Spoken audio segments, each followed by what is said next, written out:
Northside Media. Hi guys, it's Sabrina. I'm here at Northside Media HQ and I'm joined with LDizz, who has an upcoming project called Studio&Stars. So we're going to be talking to him a little bit about his motivation and inspiration behind the project. So first of all, thank you for joining me. Yeah, no problem. So what is your basic motivation and inspiration behind the project? Why did you decide to release it, and kind of what's your mood and kind of tracks that are on there? So basically when I started off it was meant to be like just 5 tracks, but I ended up liking a couple more, so I just put 7 on there, so that's what it's ended up with. It's an EP, so I decided to call it EP because I think it's still short. And there's like a variety of different sort of moods on there. Like I've still got some like summer type of tunes on there, and then I've got like some darker stuff on there, so there's just like a large variety really. There's not a specific vibe what I'm actually going down like specifically. Okay, so you just said there's sort of like summertime tunes, darker tunes on there. Are you sort of setting a story? Is it like chronological or anything like that, or is it just sort of a mishmash of different moods that you're in and you've decided to just put them together?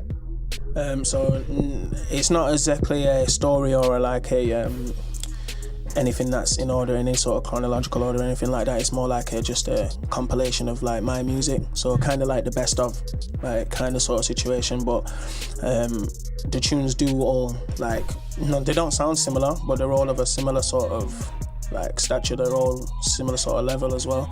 So I don't think there's no sort of story that I'm telling, but there is stories within the music as well, if that makes sense. So I've heard a little bit of your music, and I think sometimes the lyrics do reflect, like you said, like darker stuff, like harder times or like hardships and things like that. So do you think that comes from like a personal place, or are you getting inspiration from elsewhere, like maybe other music that's done well and sort of tells a story, or is this like your personal thing that you've gone through?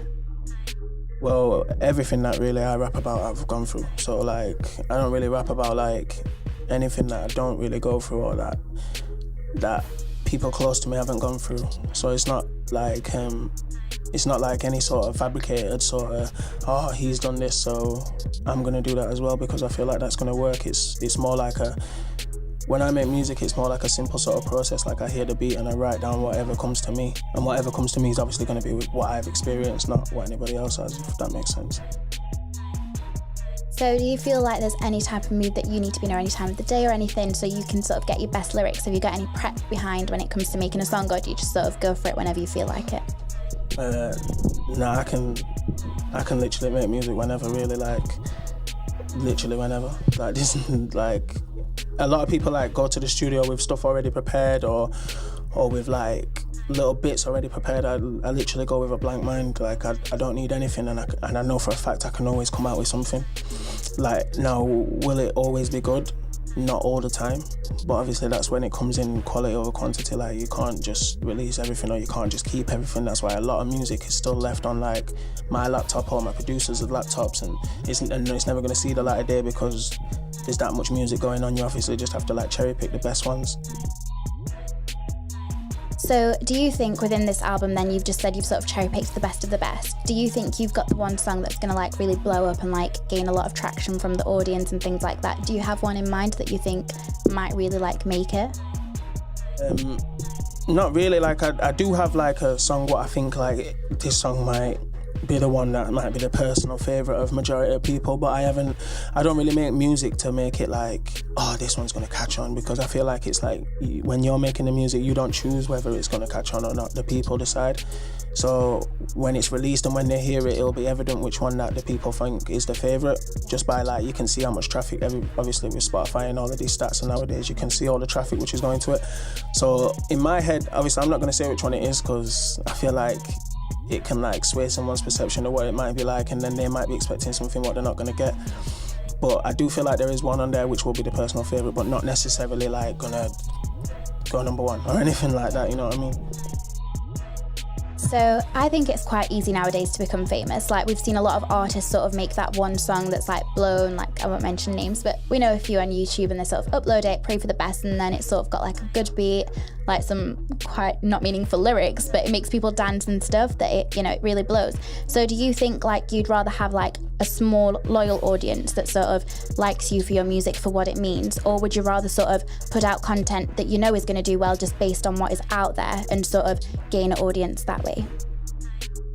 See, I've always been a person where it's like, I would never want someone to listen to my music for something else. Like, let's say if I make a tune and it does go number one, obviously, hypothetically, there'd be a lot of people just catching on and just like on the wave for a little bit and then they'd fall off. I'd prefer the smaller fan base, which is actually going to stick around forever. And obviously I can reference like Russ over in America. He's got like a small fan base, but not a small. He's got a fan base of like a certain amount of people, but every single thing he does will do the same amount of numbers, and like no matter where he goes in the world, he's touring and he's gonna sell tickets.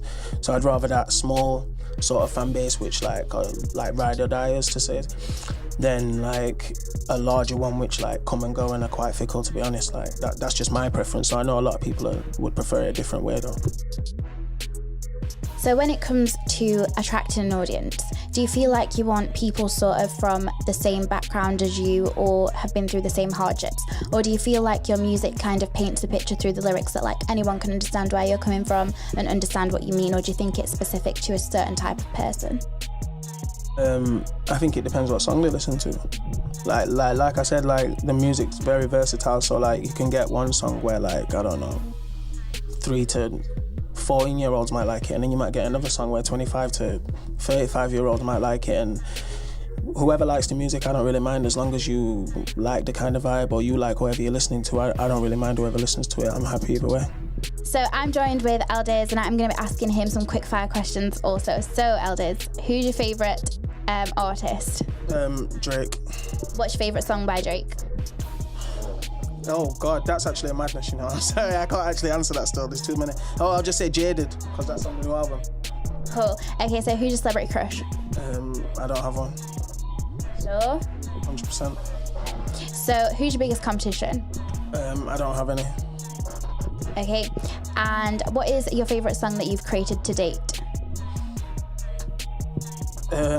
Either Interstellar or Gimme That, but they're both not out yet, so then they're both on the new EP as well, so we have to look out for the EP to listen to them. Thank you.